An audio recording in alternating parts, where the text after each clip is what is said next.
सुना था कि गरीबों का दर्द गरीब ही समझ पाता है। एक गरीब का बेटा जब राज्य का स्वास्थ्य मंत्री बनता है तो तमाम झारखंड वासियों के चेहरे खिल उठते हैं, लेकिन गरीब का बेटा आजकल राजनीति में व्यस्त है। आदरणीय स्वास्थ्य मंत्री बन्ना गुप्ता जी, अगर लिटिल करते करते थक गए हो और अंग्रेजी की खुमार उतर गया हो तो जरा सर इस घटना को भी देख ले।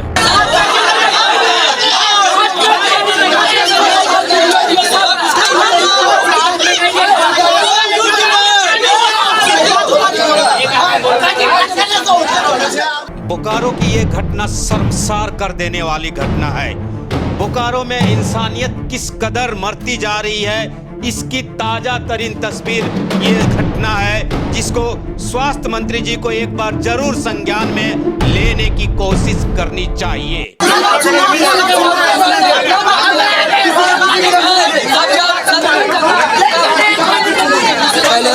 इस घटना के बाद हम शर्मसार हैं। क्यों हम लज्जित हैं ये बताना जरूर चाहेंगे। हम उस बोकारो स्टील सिटी में रहते हैं जहां पर दो ऐसे बड़े अस्पताल हैं जिसका दम हम पूरे झारखंड में भरते हैं। हम बड़े गर्व से कहते हैं कि हमारे पास बोकारो जनरल अस्पताल है, जिसके रहते हुए कोई भी गरीब यहाँ बेमौत नहीं मर पाएगा। पेशेंट को पार के शिशु में रखेंगे ना, शिशु में हमारा बेड खाली नहीं था उस वक्त। रात में देख कर तो वहीं दूसरी तरफ सदर अस्पताल है, जो पूरी तरह कहा जाता है सरकार द्वारा सुविधाओं से सुसज्जित है। इसके बावजूद एक युवक सर्पदंश की वजह से बोकारो में आज दम तोड़ देता है।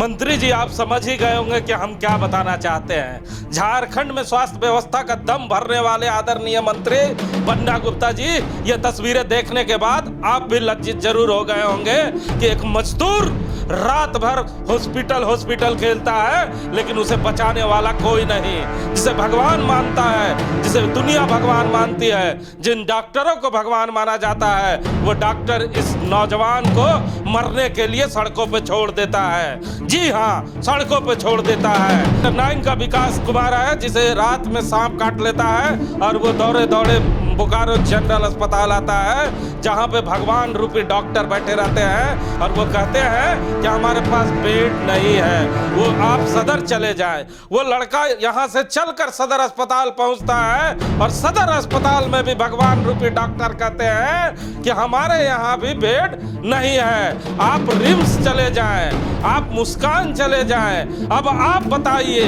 कि एक मजदूर जो रात में सांप काट लेता है और बोकारो जनरल अस्पताल और सदर अस्पताल में जब बेड नहीं है तो उसके लिए कौन सा बेड खाली होगा। सीधे तस्वीरें देखिए उनके माता पिता की, और जो बोकारो जनरल अस्पताल के बड़े अधिकारी हैं, जरा उनका बयान सुनिए। नहीं हुआ तो फिर इससे पहले हजारों सांप का काटा हुआ यहाँ पे पैसा नहीं हो रहा है ना, बेड का कमी था इसलिए। नहीं सर, ये कीजिएगा तो फिर बीएसएफ के ऊपर तौहीन होगा। बोकारो स्टील प्लांट में तौहीन होगा। सर आप इतना बड़ा बीजेपी और आपके पास बेड नहीं है। पेशेंट को पार के शिशु में रखेंगे ना, शिशु में हमारा बेड खाली नहीं था उस वक्त। रात में देख कर देखिए सर, आप एक जीवात कुर्सी में बैठ कर इस तरह का बयान दीजिएगा कि आप जवाब दे व्यक्ति हैं, इस तरह का जवाब मत दीजिए कि देखिए मैंने गलत कर रहे हैं। कहाँ लेके गया था पहले हम लोग यहाँ बीएच में लाए थे, बीएच में लोग भर्ती नहीं लिया, बोलता सीट खाली नहीं है, तो यहाँ से फिर हम लोग ले गए बोला था अंदर भी जाके देखवाइए, अंदर भी जाके बोलता है सीट खाली नहीं है। हॉस्पिटल किस लिए बताइए। खुद वो लड़का बोला जिसको सांप काटा था, लड़का खुद बोला हमको भैया सांप काटा, हमको एडमिट कीजिए। तू लोग बोलता सीट नहीं है, तू जाओ सदर जाओ।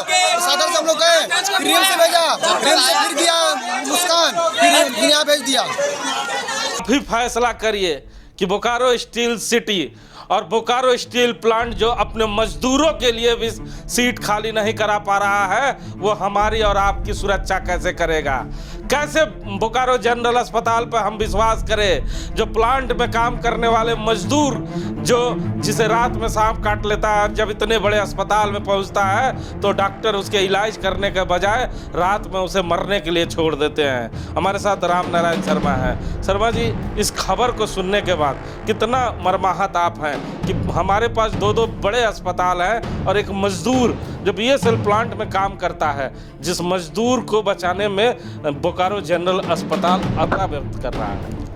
हिमांशु जी, सचमुच कहा जा रहा है कि अब बोकारो में धीरे धीरे इंसानियत किस तरह खत्म होती जा रही है, इसका जो नज़ारा है इस अब घटना को देख लीजिए। दर्द और जो दुख है वो बयां करने की अभी आप नहीं कह सकते कि किस परिस्थिति में इस लड़के ने दम तोड़ा होगा।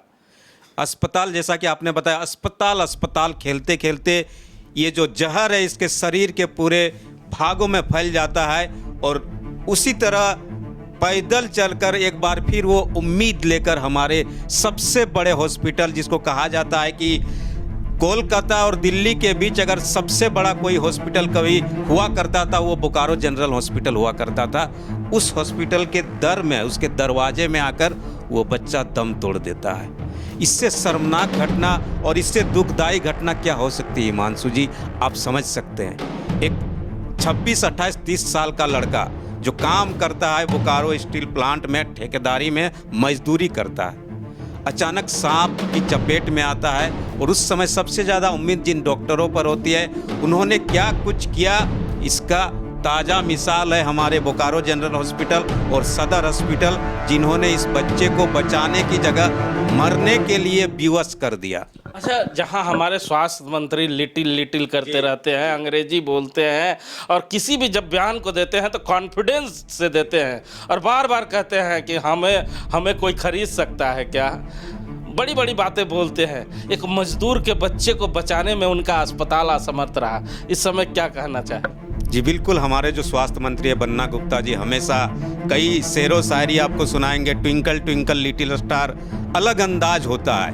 कॉन्फिडेंस ऐसा होता है कि मान लीजिए वो जो झारखंड का स्वास्थ्य विभाग है उनको इन्होंने इतना उत्तम बना दिया है, उसी उत्तम व्यवस्था की यह जो घटना है उस ताज़ा तरीन मिसाल है कि कैसे सर आपके लिटिल ट्विंकल स्टार की जगह अगर थोड़ा सा भी लार्ज सोच लिए होते तो काश हमारा सदर अस्पताल इस संवेदनशील मामले को समझता और ये बच्चा आज जिंदा होता। सर के लगभग 3 साल पूरे हो गए, आपने स्वास्थ्य मंत्री का दौरा देखा है क्या बोकारो का? स्वास्थ्य मंत्री जी आते जरूर है लेकिन किसी हॉस्पिटल में नहीं जाते हिमांशु जी, आप भी देखे हैं। वो आते हैं और जैसा कि हम लोग जानते हैं यहाँ भी वही अंदाज, रांची में भी वही अंदाज, जमशेदपुर में भी वही अंदाज, अपने अंग्रेजी और नुमा भाषण देंगे, पत्रकारों से पूछेंगे मैं स्मार्ट लग रहा हूँ कि नहीं, ये भी पूछ लेते हैं कभी कभी वो। लेकिन जिन हॉस्पिटल को स्मार्ट बनाने की उनके जिम्मे है, उन हॉस्पिटल के बारे में कभी चिंता नहीं करते नजर आते हमारे स्वास्थ्य मंत्री जी। तो स्वास्थ्य मंत्री जी आप काफी स्मार्ट लग रहे हैं, लेकिन झारखंड के अस्पताल स्मार्ट नहीं बना पा रहे हैं। एक मजदूर का बेटा आपके अस्पताल में जाता है और आपके डॉक्टर कह देते हैं कि हमारे पास बेड नहीं है। जब सदर अस्पताल में बेड नहीं है, जब बोकारो जनरल अस्पताल में बेड नहीं है, तो आखिर मजदूर का बेटा जाए तो कहाँ जाए? तो सर केवल स्मार्ट आपको दिखने से नहीं होगा, स्मार्ट अस्पतालों को भी बनाना होगा। कैमरामैन देवेंद्र के साथ जीपी हिमांशु।